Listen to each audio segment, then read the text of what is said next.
All right, good evening, everybody. Welcome to our portfolio management class today.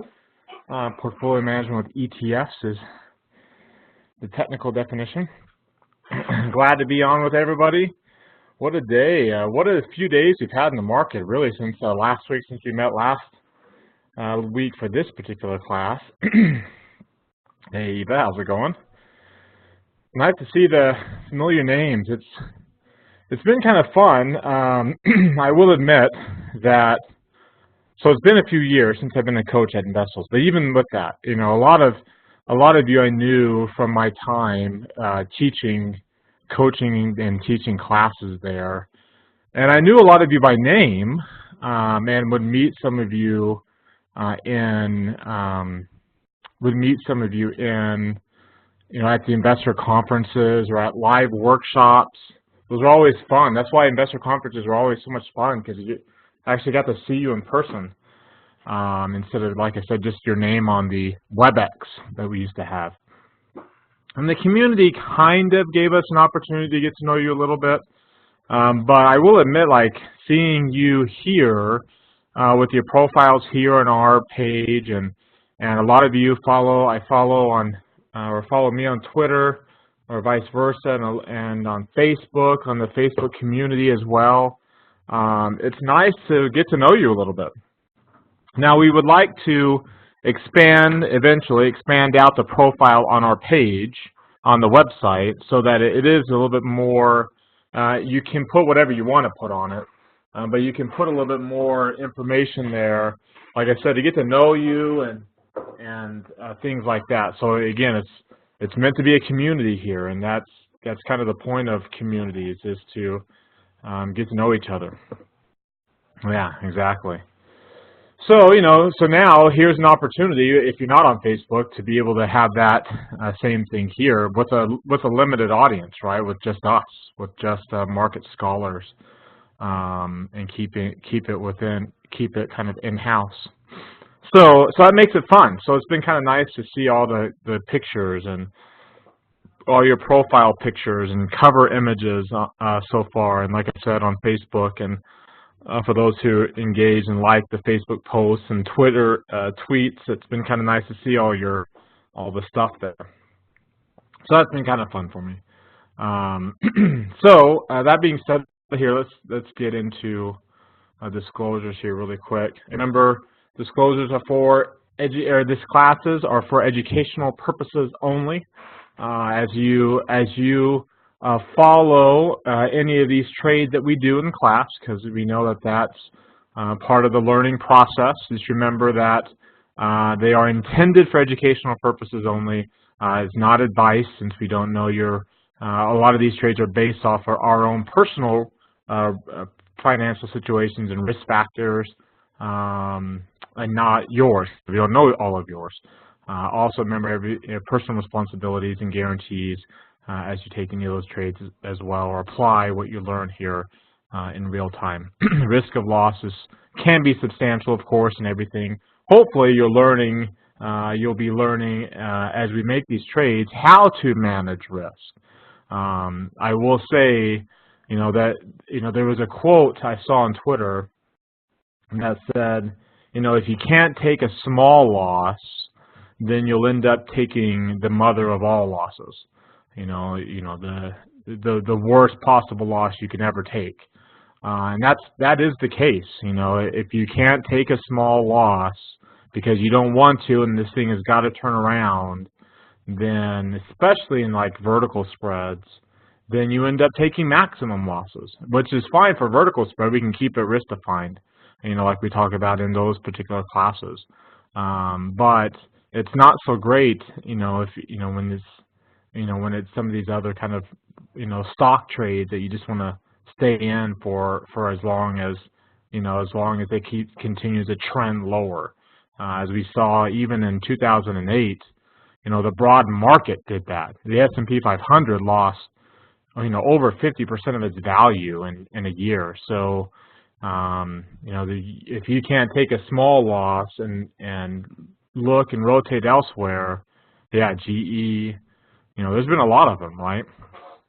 There's been a lot of those stocks. And that's kind of what the purpose of our class here today is to help avoid those big meltdowns so that we can rotate into areas as needed as the market, depending upon market environment and market conditions and all that jazz.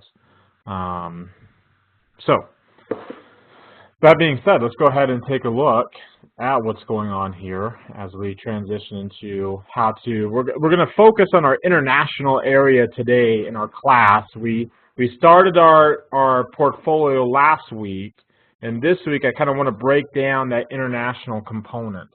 We started off just with a 50-50 split, because that's the way you can start, is just go 50-50 split between emerging and developed markets.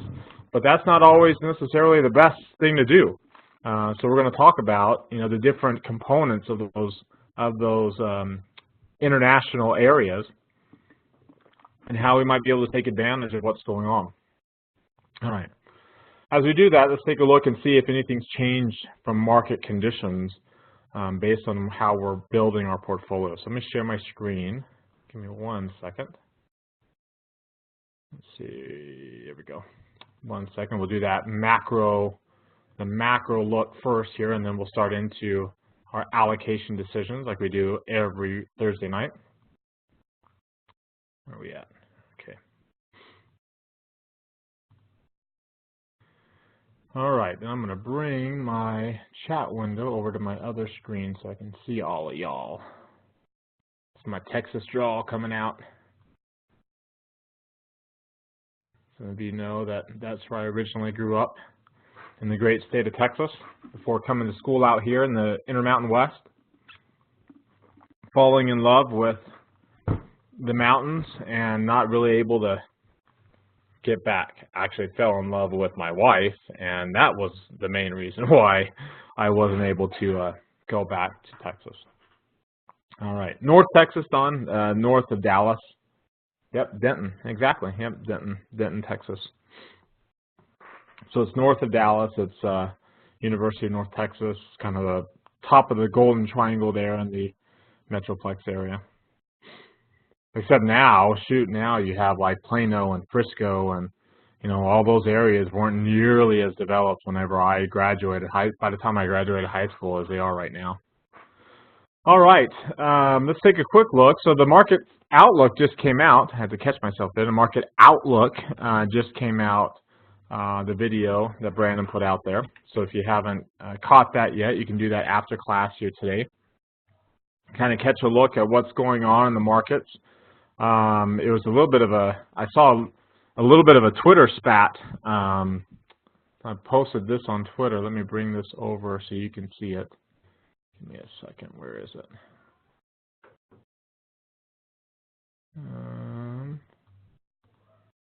There's a little bit of a Twitter spat going on based off a tweet that I shared. I don't know if anybody saw that. It was mostly in my replies, and I didn't get too involved in it. Here we go. It was with this tweet right here.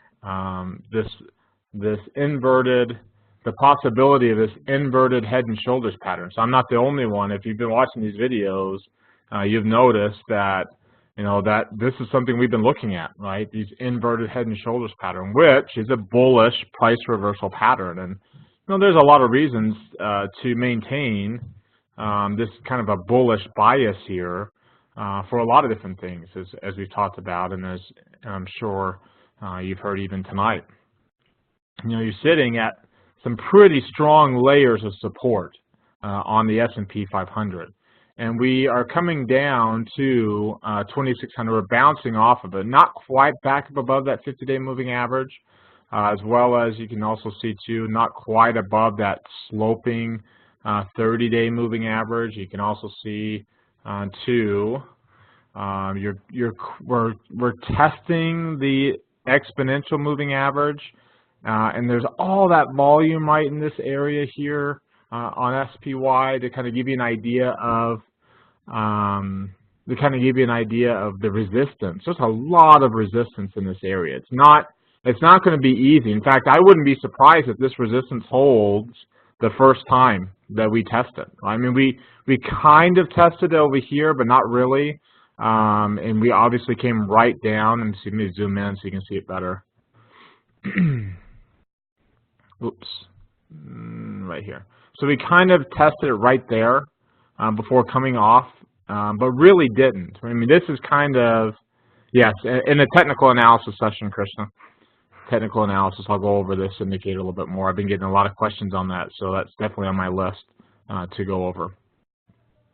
So as we approach this area again, as we approach this area really for the first time, this kind of more sustained this time, I wouldn't be surprised if we don't get through it the first time. It might, I mean, a lot of people were talking about, oh, we're breaking out today, and like, no, we're not breaking out today. Look at the volume and the small trading range. I mean, there was not much of a breakout today, and I hope Brandon didn't say that in tonight's video, but I don't think he would have. We're getting there. We're getting right up to it. We're getting right up to that resistance. Okay, good. Oh, there he is in the chat window. We're getting up to the resistance there, but we're not through it in the least, right? And that's kind of what the Twitter spat was all about, and the replies to this tweet here between Mark and another follower was, that the idea that we're in this bear market right now in stocks. Now, I mean, I'll just throw this out here to you all. How many of you right now think that we are in a bear market for stocks?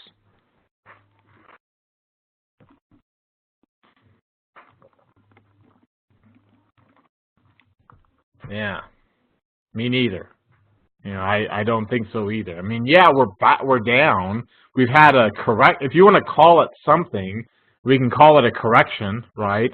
Obviously, it is a pullback, and it's just, I mean, that's as simple as it is. And people get, a little too bent out of shape on the depth of the pullback simply because of how big the move was. I mean, that was a stellar move off of the election low point, and that was the last major low point that we had, at least in this case, according to these are off of market sentiment lows, market sentiment below 50.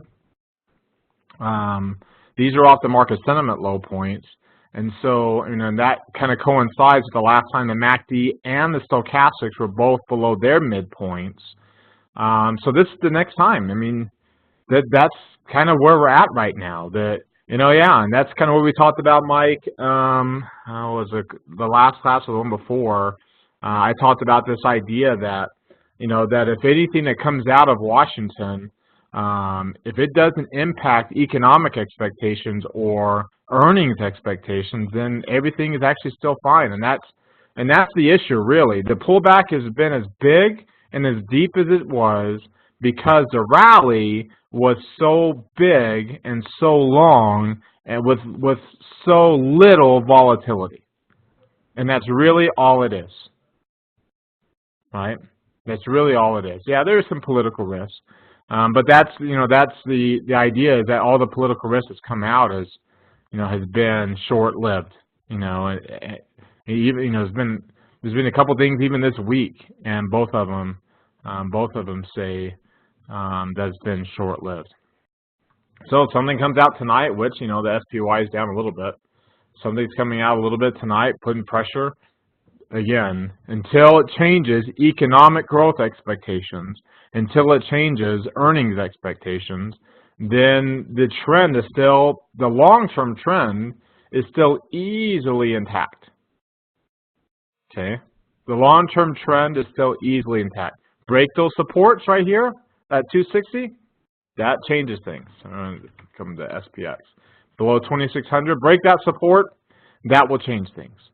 That will change things pretty dramatically. But until then, the long-term trend is still easily intact. We're just not that bullish yet either. Kind of like somebody mentioned, Michael mentioned, Curdy mentioned too, that we have to break up above some of these levels before we get too bullish. And as I mentioned, we might not even do that this go around. Like I said, we're hitting up against this resistance here for the first time. And you notice how the ranges, as we head up against that resistance, the ranges are getting smaller and the volume is getting lighter, which is typical when you head up to a resistance. And remember how I mentioned before, and I say this all the time, you expect resistance to hold until You expect resistance to hold until it doesn't. You expect support to hold until it doesn't. And so, when you see the candles getting smaller and the volume getting lighter, that increases the odds that the support or the resistance will hold. Now, of course, nothing's 100%. We can blow right through it tomorrow for all we know. But based on this pattern, there's a pretty decent chance, and we might actually hit that resistance and pull back a little bit.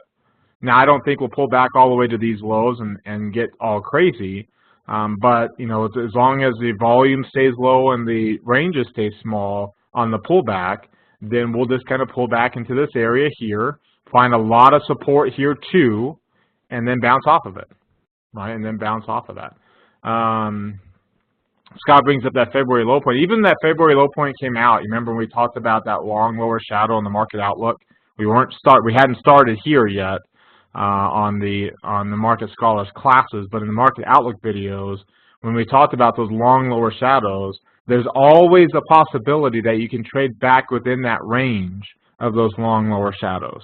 Always that possibility. Now the low point will act as a support level. But there's always that possibility, and that's what happened. We bounced up sharply because the volatility was so high, and then we just pulled back and traded within that range again. But nothing yet to put the long-term trend in any kind of danger at all. It's still relatively intact, and you can look for lots of examples of that in the past. Now, where are we in this trend? I mean, look, we're multiple years here on this bull market that we've been in, multiple years. And you can see during that, when we came off that March 2009 low point, when our return expectations for our portfolio would be as high as they've been, right? So we'd be really start to constructing a more aggressive portfolio here in this area because of, again, how deeply oversold we were, coming off that 50-day moving average, diverging, and everything else. But you probably wouldn't start getting aggressively bullish until back over here by the time you cross above the 200-day moving average. So, here, I'm sure people would try to say, well, I would have told you to buy in right here, but nobody would have. Nobody would have, unless they were purely guessing. Not until you get some confirmation, getting back above, trend lines you draw, getting back above, the market forecast looking better. And even then, if it were to turn bullish, then you're still very tentative, right? You're accounting for that extra risk until you get above, you get that golden cross. And even after the golden cross, when I say golden cross, I mean the 50-day crossing above the 200-day moving average. When you get that, you notice we always retest the 200-day moving average right after. Now, right after is relative because this is weeks and months away. But you can see every time you get a golden cross, you'll retest that 200-day moving average again, right after, and then it takes off, right? And again, here's your more of a bearish move. You get a golden cross, and then you see how we retest that 200-day moving average again. Now you also notice when you're coming down from these really sharp highs, we don't come down in one fell swoop. We come down, we go up. We come down, we go up. Even here, by the time we got that move in 2011, which is all credit downgrade related, we came down to the 200-day moving average and bounced off of that and had a little bit of a turn up higher. Same thing here, came down to the 200-day moving average, bounced up. We started to move down, but we rolled over before we got that extended bearishness. We've come down to the 200-day moving average from really high levels, some very strong momentum. Wouldn't be surprised if we bounced up. Now, next few days might be a little bit bearish in the short term for the reasons we just talked about. We're heading towards that resistance for the first time. But the kind of more intermediate trend, which is what this is telling us, that more intermediate trend is kind of neutral right now. But you can see it's trying to get going again. And that market sentiment, if it were to roll up and start to make a run higher, that tells you we could go up for a while. We just have to break through some of these levels first. 26.75 on the 27.75 for another run, and then you can see there's that orange line. That's the pace. That orange line there is the pace for a 25% return for the calendar year. You probably heard me mention why for that before in other videos, but I keep that there because that's still a possibility, and we'll kind of keep our eyes on it and see, once we get back up to that line, whenever we do, we're back on that pace. Definitely back on that pace.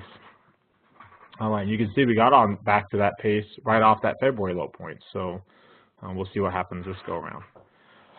So that's how the market's doing. So the trends, our trend expectations are still kind of more intermediate here.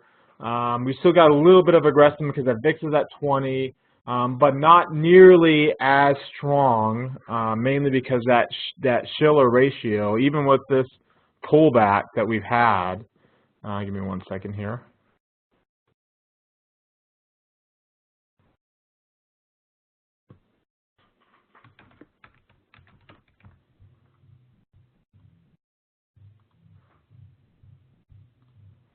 Okay.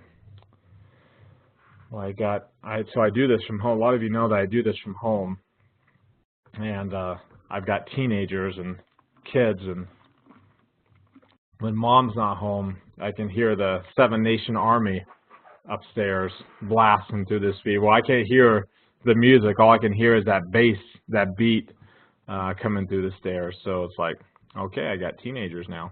But back in the day when I was teaching these classes before, they were just little. My teenagers were just little, so they were like practicing their piano. That's what you would always hear in the background. All right.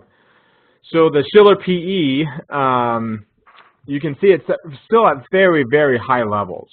So my expectations, that's a good thing. I can feel it. I can definitely feel it, Barb. It's a good thing you can't hear it. My return expectations are still not very high. Yeah, the VIX is higher, and that's great. The VIX is higher, so that helps. That helps a little bit. Add those returns, but you can see, and it's starting to fall, which is a very good sign for the market. That's why, again, I'm more bullish in that intermediate term. Even if the next couple of days could be bearish, I'm still more bullish in the intermediate term because of this falling volatility, and it's high. So I mean, because of this, we can still get a decent return. We can still get a decent return going forward. I mean, again, you can see when we came off that 2016 low point, we were coming off of these 25-20 levels and pulling back, and we got a good return for the next year, even with a couple of spikes in volatility. These spikes will always just kind of pop out of nowhere. These relative spikes in volatility here up to 20. So, I'm not expecting the 8 to 10% returns for the next 10 years, not at all. But I'm also not expecting 0% returns either. There's still going to be a few percentage points, mainly because we have a buying opportunity here. It's not the greatest buying opportunity. It's not 2009 buying opportunity. 2009's produced double-digit returns, annual average returns off of that low point. So we don't have that kind of low point, but we do have, and really, for that matter, I don't even think we have the 2016 low point, or even the election. There's the election right there. I don't even think we have that kind of buying opportunity. So I want to make sure that we're clear on that. I think that we're bullish in the intermediate term. I think we can still actually have a decent 2018 based on what we've seen in the past, even with what's happened so far this first quarter, based again on what's happened in the past. But I don't think that we're going to have multiple years worth of stellar returns.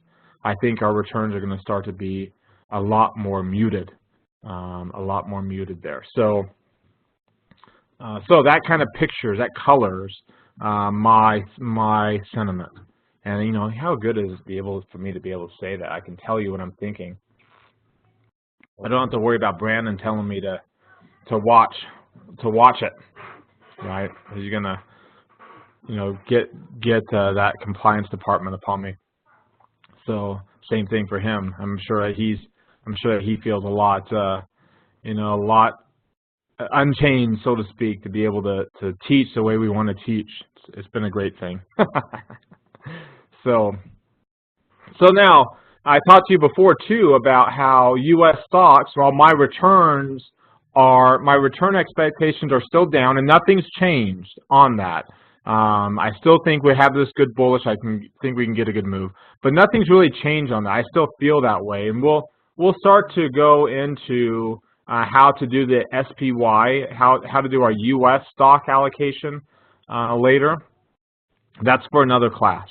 So what I want to do for this particular class is I want to focus on these, and this is, remember, SPY is 24 hours traded, so that's why it's moving here. Even though we had a nice good day update here for the day, it's dropping a little bit in the after hours. Can't really see it here. And you can see the futures are down in the after hours. So that's why you see that loss there. I want to focus on the international element and how we can figure this out. How we can start to manage and position this. Because right now, this makes up 25% of my portfolio, and we've got it split half and half. It doesn't show you half and half here, but when these positions got put in, they were put in at for half a position each. Half 12 was 125,000. Again, using this IRA account up here as our total portfolio, as our more as our total portfolio that we want to manage, not my active trading account. That is what we're using here for the inventory trading, as well as active trend trades or swing trades that we'll do in the technical analysis class and in directional options classes. So that's the account where all these trades will be going in, and you can see how this will be able to act on this portfolio here and help supplement that. All right. So that's what I want to focus on, this international element. And if you notice, I had a few websites up here. These are the ETFs that track emerging markets and developed markets. I'm going to be focusing in some of these countries when we look at them individually to see how well some of these are performing relative to their benchmark. So the benchmark for these countries would be EEM, even though China makes up a third of it, but 2/3 of it are these other countries.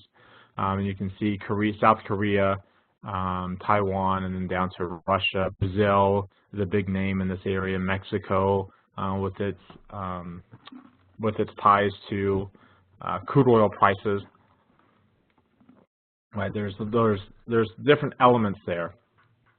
And then you can see here's the iShares page and the holdings for EFA, which is the main developed. So that's what I've got here, EFA. And that is the countries that are involved there. And you can see Japan makes up about a quarter of EFA, and you can see kind of where they're at. There's Japan, there's Australia, and you've got a lot of European countries, right? So those are the main components of EFA. Now I've also put on Canada in this area too. Canada is not part of EFA; it's part of North America. It's not an EEM either, but it's something that we want to look at because it's our biggest trading partner, and it also is very closely tied to the price of crude oil prices. It's a proxy if you want to trade crude oil. It's a proxy for trading crude oil prices, which, crude oil prices right now, just to kind of give you a heads up as we head into this discussion, crude oil prices right now are trying to break out, right? So here's that resistance level. So there's you can see over here, let's see if we can get rid of that. There we go. Right about in that area where the tops of these bodies of these candles are, you can see that we're trying to break out. On a breakout of this area, there's just no volume up here at all right now. If I had to go back, I have to go way back. Let's just go to a weekly. I have to go way back to get to the volume in this area. So see, obviously a lot of volume down here, but a lack of volume here because we just haven't spent very much time here, and then hardly any volume at all in this area. So the next layer is up. That's why a lot of people talk about 80 being another layer of resistance, and then of course up to 90 and 100. back before we had the big declines of 2014. That's the run that we can make if crude oil breaks out here. And of course, a lot of that's going to be dependent upon the U.S. dollar and its direction. You can see it's been on a bearish move. We've been making it, we pushed down to a lower low. We've been consolidating on this downward trend. Are we going to push down to more lows, down to this 80 level again, where we were at that mid-2014 area? Yeah, right. So a breakdown in that would benefit these stocks, and we haven't had, this EEM. I think I showed you this last week. EEM it's had a great year because of that weakness in the dollar. Right. Zoom out here a little bit. All right, 1 second here.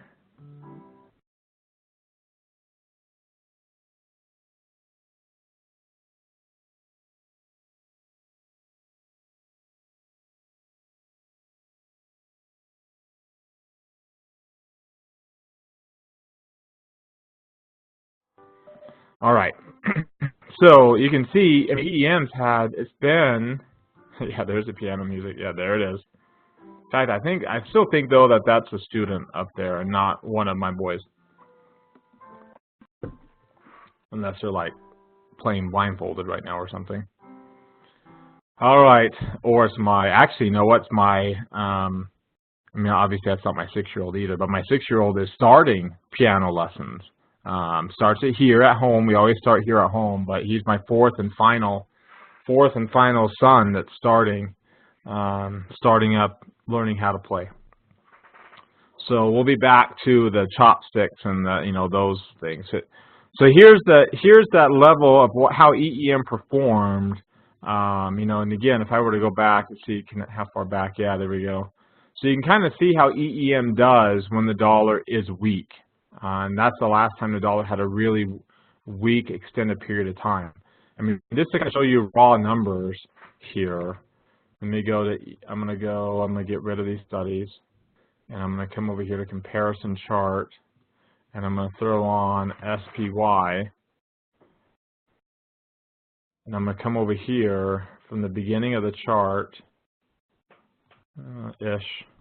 I don't think I'll be able to get right on the very beginning, but beginning of the chart up till that peak in EEM, right about in this 2008 right when the stock market itself peaked. So that's the S&P 500 right there. So over the course, remember all those interest rate hikes from 2004 to 2006, coming up off that recession low point, heading into the pre-Great Recession high point there. So the S&P 500 had a pretty decent return. That's, no, I went down here. It's not going to let me do it. But you get the idea. Nope, it's not going to let me do it because it's going to want to go on that. That's a pretty decent return. It's multiple years. See, this is April 1, 2, 3, 4 plus 4.5 year return. So, not too bad. Not compounded, probably about 8 or 9%. But look at that. That's tremendous for a 4-year return. Absolutely tremendous. Now, a lot of that had to do with price of crude oil. That went crazy nuts, right? Crude oil went crazy during that time frame. Let's go back further.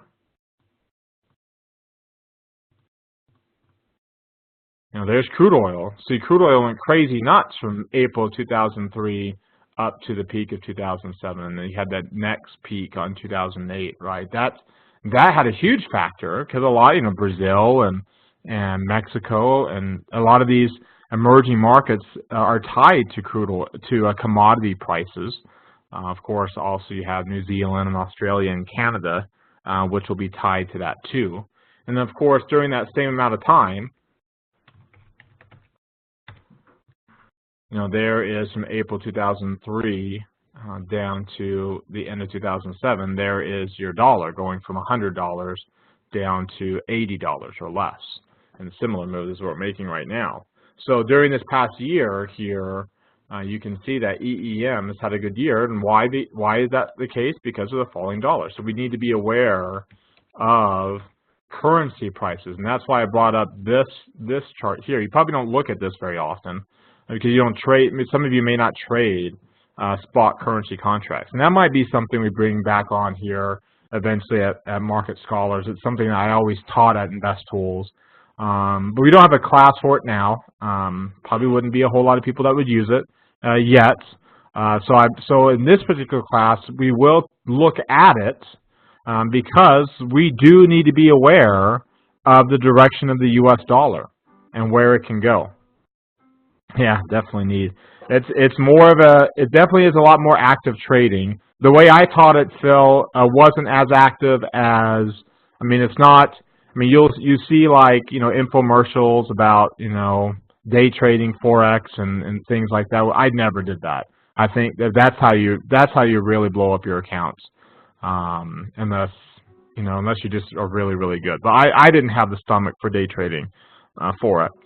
So the way that I traded and taught in my classes was more swing trading, similar to what you do here, and managing risk, right? And that's really the only way that I found that you can not only stick with it, but actually do something with it, right? Do something with it. All right, but we do definitely need to be aware because look, there's your Australian dollar, there's your New Zealand dollar. Some of these aren't as that's Swedish and Swedish kroner, and they have some ties to crude oil too because of the Brent crude oil up in the north. There's Norway especially, but there's your euro, your pound, your Canadian dollar, your US dollar, your Japanese yen. These are all the major currencies that are out there. And all of these are priced against the dollar. So when the screen line is up, that means that the New Zealand dollar is up against the dollar. The pound is up against the dollar. You can see some of these are down against the dollar. The euro is down against the dollar. The yen is down against the dollar. And it's only on a 1 day, and we can't change the time frame. Unfortunately, we can't change the time frame on this particular chart. You can only see it in 1 day, but you can change against the you can see the euro is down against a lot of different things. The pound, the Canadian. So the euro is not just down against the U.S., it's down against everybody. And the Japanese yen, you can see it is down against everybody. So there's some reasons for that. The Japanese yen has got a really, really low overnight interest rate, the lowest overnight interest rate. So it's it's considered a safe haven currency. So like, gold, dollar, long-term bonds, you would throw the Japanese yen. When you're worried about risk appetite, your Japanese yen goes in there. And let me show you quickly how to graph that. And you can also actually do it here, since most of you use this chart instead. You can see there's the US dollar, Japanese yen. And let's just go back to a 1-year chart. So this is a measure. When this is rising, it's not necessarily because the dollar is rising, but it's because risk appetite is rising. So it's a kind of a way to say, okay, is the market bullish, is the market bearish, right? So let me come over here just really quick. And let me get that to a regular chart. Okay, so there's the US dollar, Japanese yen, and whoops. Now I'm going to throw on the left-hand scale chart here. Where'd it go? There it is. Okay, so you can see the U.S. dollar started to break down against the yen before the S&P 500 broke down. In fact, you had this big old divergence right here. That when you get that kind of a big divergence as we had at the end of January, then you can see why we dropped down so far so fast, because that's a big divergence and in the way that moves. You can see how the S&P comes down when this comes down, and U.S. dollar started to come down against the yen. You had some weakness here. It started to bounce up. U.S. dollar started to bounce up. This came down again. We ended up with a period of volatility here again on the S&P 500, and then again you can see how both of them rallied. So you can see how they kind of work in conjunction. Of course, there's a lot of factors that impact currency prices other than risk appetite, but you can kind of get an idea. And if I were to take a look at something like the US dollar, Canadian dollar, so how the US dollar is doing against the Canadian dollar, and throw that against crude oil prices, so crude oil prices in blue, you can see how this kind of works out. So the US dollar, it will fall when crude oil prices rise. So you can see during this time, when crude oil prices rose from last June up to the beginning of this year, you can see it put a lot of pressure on the US dollar against the Canadian dollar. The Canadian dollar started to rally. The same thing here. When it really took off again, you can see how the dollar dropped against the Canadian dollar. And it took off again. Crude oil took off again here, and you can see how we're getting some weakness in the US dollar, Canadian dollar. Some breakouts in USO and weakness in the dollar against the Canadian dollar. So, what does that mean to you? Well, that means when you look at something like EWC, okay, you can see how it is comparing to crude oil prices. You can see how it can be used as a proxy. When you are bearish on the dollar or bullish on crude oil, we can be bullish on Canada. Now, this has not been doing very well. Canada, the Canadian dollar, relative to other EEMs, and we've talked about how strong EEM is, right? Because the way the dollar is trending, EEM is showing some relative strength and has been for a while. So I want to focus on that area now and start seeing what we can do with that segment of our portfolio. Let me get back to where am I? Long term. Okay, you can see, over last year it's been doing well. We've had a little bit of a pullback here, but we've been trending higher since the end of December. We've had a decent trend. And here, let's go to a 1-year chart. And we'll just kind of take a look at like 3 green arrows. See, we've pulled back, and it's a little choppy. The reason why it's a little choppy is because a lot of this is China and Russia and those far east countries there that obviously do a lot of their trading overnight for us. So it shows up India. So that's not Far East. That's more South Asia. But India and China and Russia. There's kind of some of the biggest components in this index, South Korea as well, that's why you see all these gaps, and it looks really, really crazy because of that. So keep that in mind with EEM. So by the time you wake up in the morning, you might notice some of your components in your portfolio moving or not moving because of what's going on overnight over there. Okay. So I take a look at the strength in EEM, but not everything is doing really well. So the biggest component of EEM is China. Let's take a look at China here.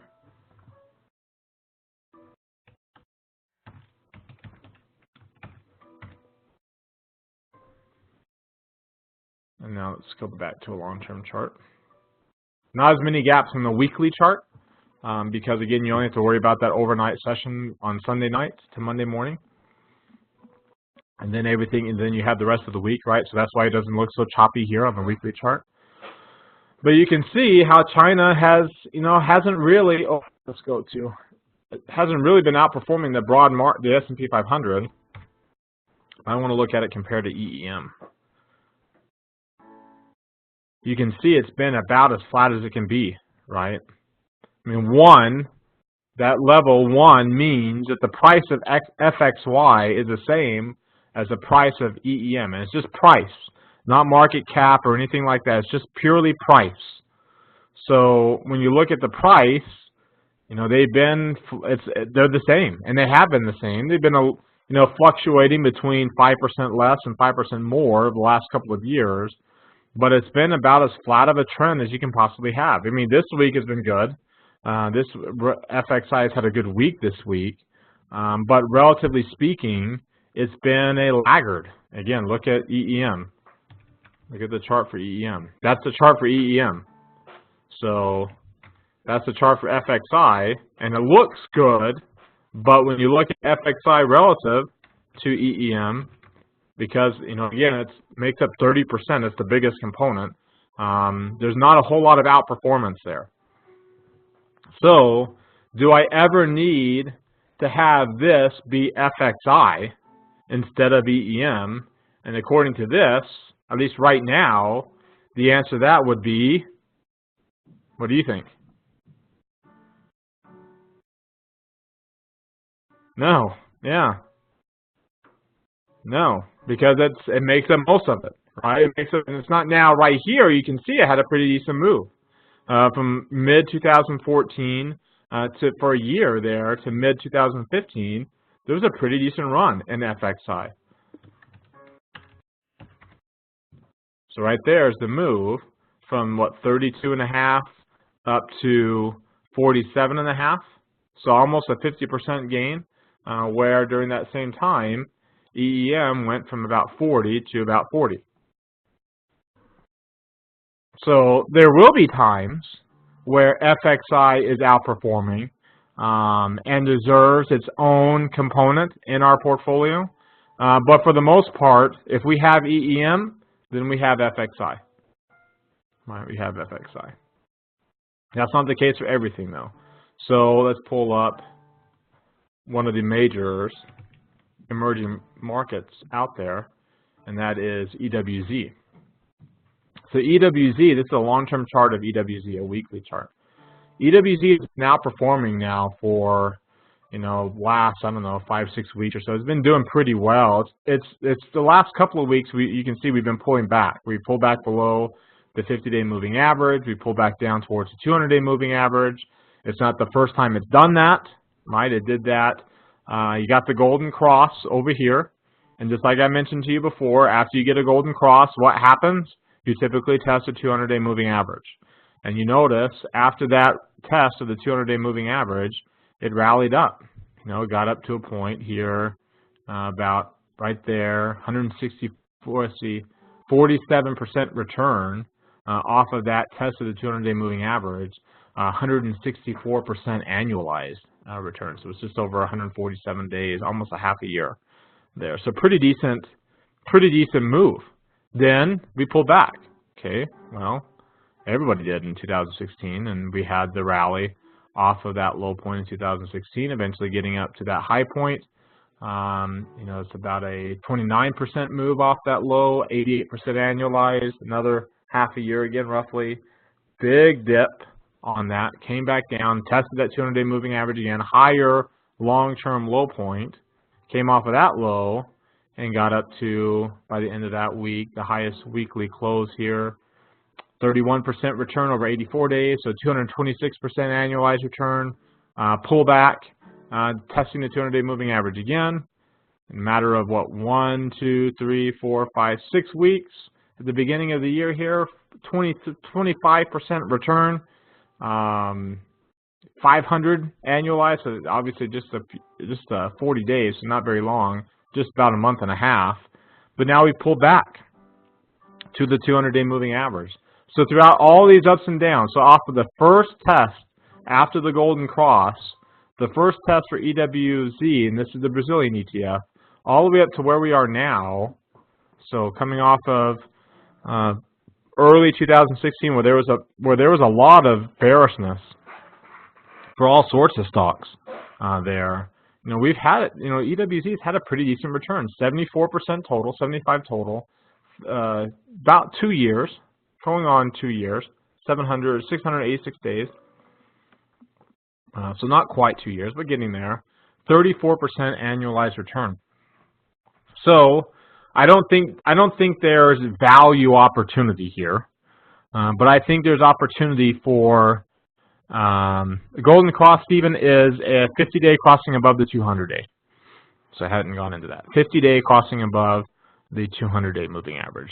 So the opposite of that is what's called, and you'll see that the reason why I call it that, because that's kind of the common terminology.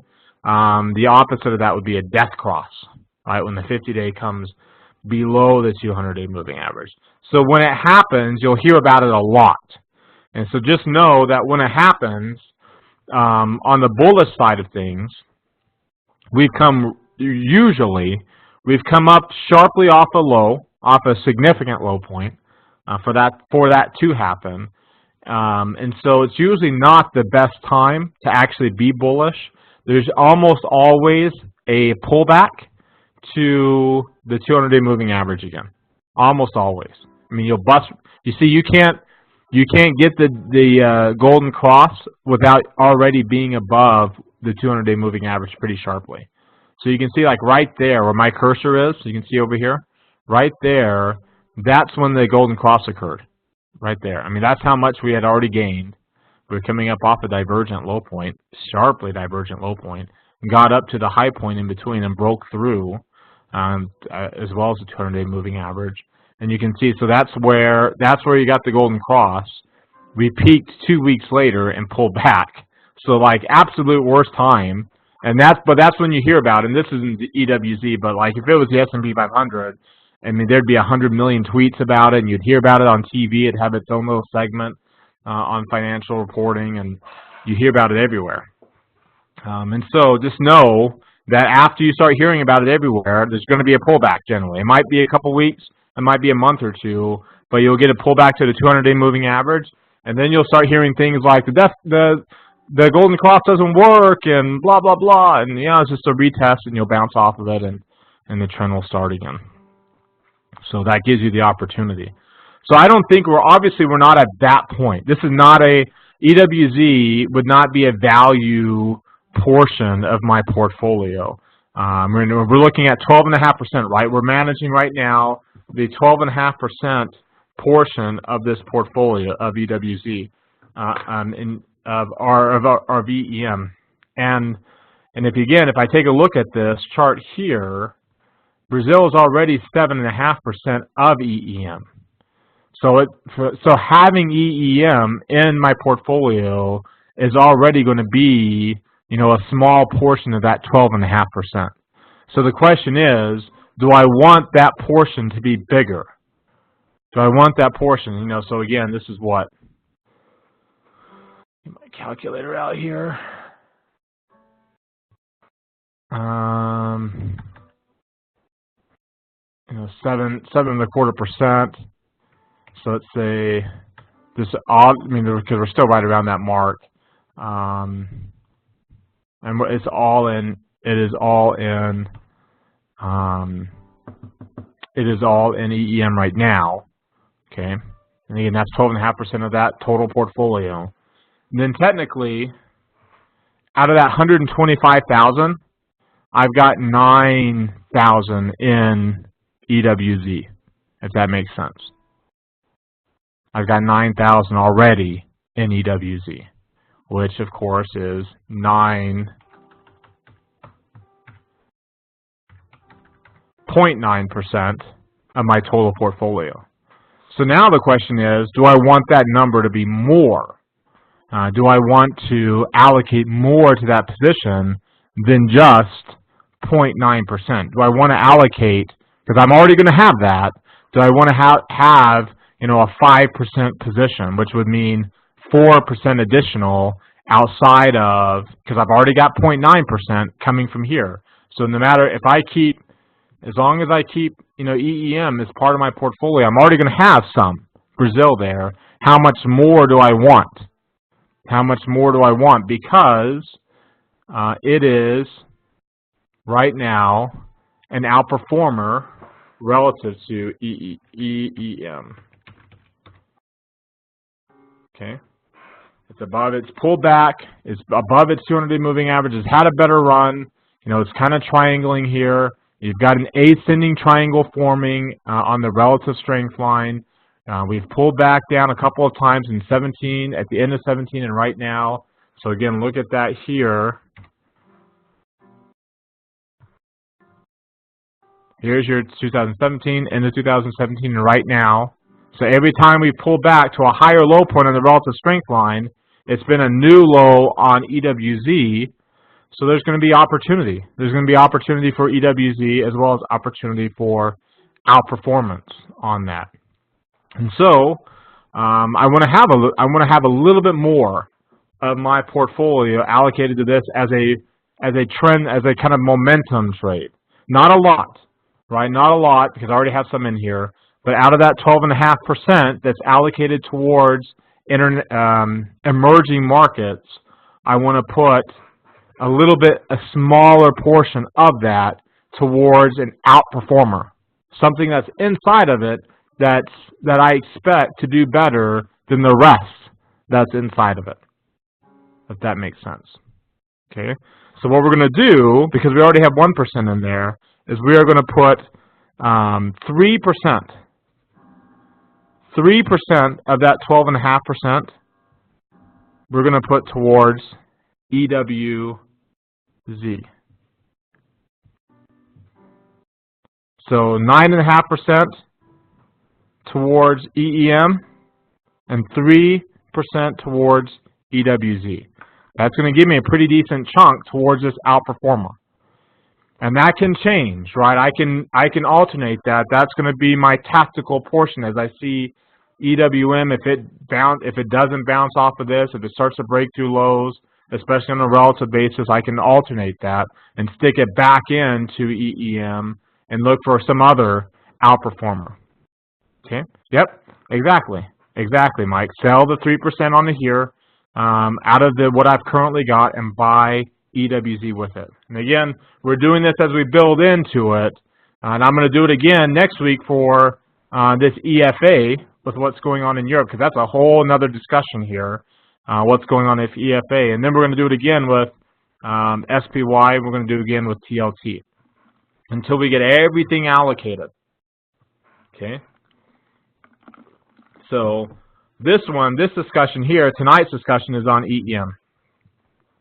You do have to hold for 30 days, so you have to make sure you you have that with your brokerage account where you can make certain trades. And of course, you don't want to do this obviously the day of, right, Scott? So you don't want to do this the day of. We want to do this. We're doing it from an educational standpoint to show you how to build a portfolio. But yeah, you can definitely wait for that 30 days to get into EWZ. I don't want to do that now because I want to build this portfolio. So by the time that we're gone through these classes and these different segments, we've got one big portfolio all set up and ready to go. Okay. So otherwise, I wouldn't have anything to talk about tonight because we'd have to wait now. It's the day trader things, and sometimes you see that up here, how many day trades you have left, right? So that's we're getting in and out of things in the same day. There's that wash, the wash loss, yeah, the wash sale loss thing that comes into effect in terms of getting rid of losses or using losses to offset gains. So IRS has a rule for that. So yeah, exactly. If you get a loss and you buy it back. Okay, but see, we're not going to buy it back. In this case, we're going to buy back. We're going to buy EWZ for this. So we're going to get out of EEM, but that's not the only thing. So I want to get to the next one. That was my trending, my momentum play. Okay, my momentum play.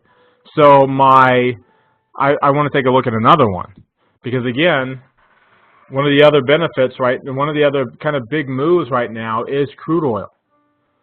Bigger moves right now is crude oil. Okay, yes, Russia is part of EEM. It is 3%. 3% of EEM. And right now, I'm not a big fan of holding Russian stocks. I mean, they're great on a long-term basis. You can see they've been relatively beaten up from 45 during the recession, before the recession, down to here. And you can see at the worst of the recession, even just a while ago, it was really, really cheap. So Russia, it looks really good.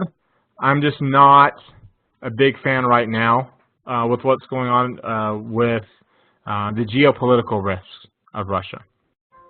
Okay. But I do like the fact that the geopolitical risks have made this cheap again, and is offering some opportunity. I mean, shoot, the last time it was at 20, you can see it made a run up to 24 in a few months.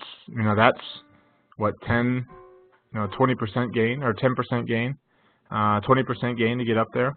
Not too bad for about a 5-6 month period. There's opportunity in RSX. I just don't think there's any opportunity right now as we speak. and it's already in EEM. It's a small portion.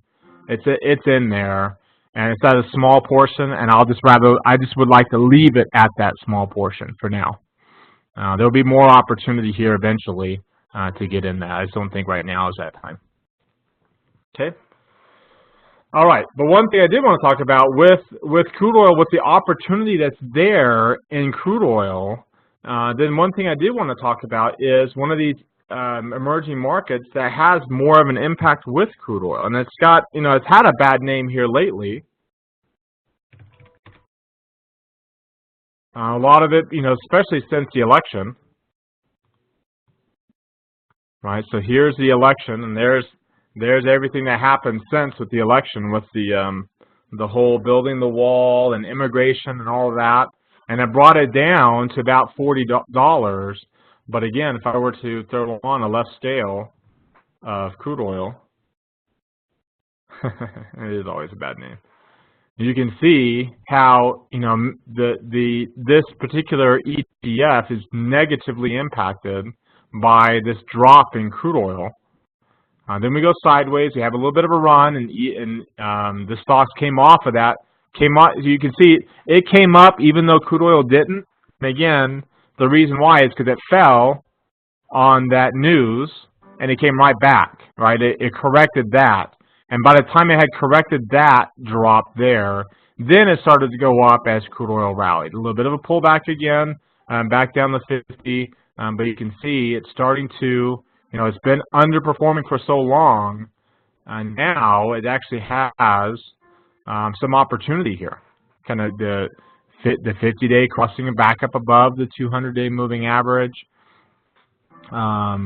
Good closing, good week on the close. And again, we don't necessarily have to put a lot of money into this, but the question is, right now it's already in EEM, right? You can see right here, it's 3%. It's 3% of EEM already. And so, we just talked about Brazil. That's our positive player. That's going to benefit as well from crude oil prices. But we can also take advantage of that and get a little bit more out of EWW than what we're getting already right now in EWM.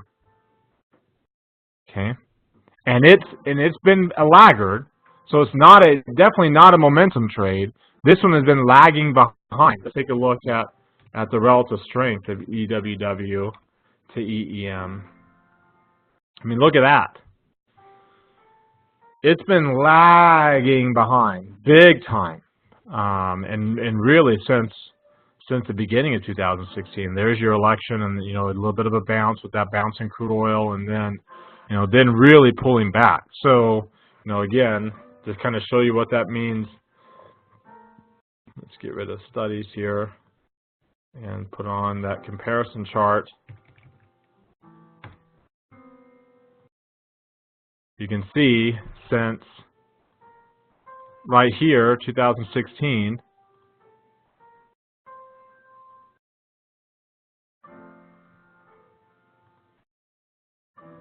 off that low point, EEM is up, what, 27%? Let's see here, let's do this. Let's just go from right there. So you can see off of that 0%, off that low point, EEM is up 75%. And you can see EWW is only up 25%. Over that same amount of time. And really since last August, since the Mexican ETF peaked, from that level, EEM is up over 7.5% and EWW is down. So it's really been lagging behind, and with the increase in crude oil prices helping out, there's opportunity here for this kind of long-term reversal off of this higher low point and then moving up to potentially higher highs. So it gives me an opportunity to not completely take over EEM, just like we did with EWW, but give me some more than what I've got. Because right now, 3%, I've got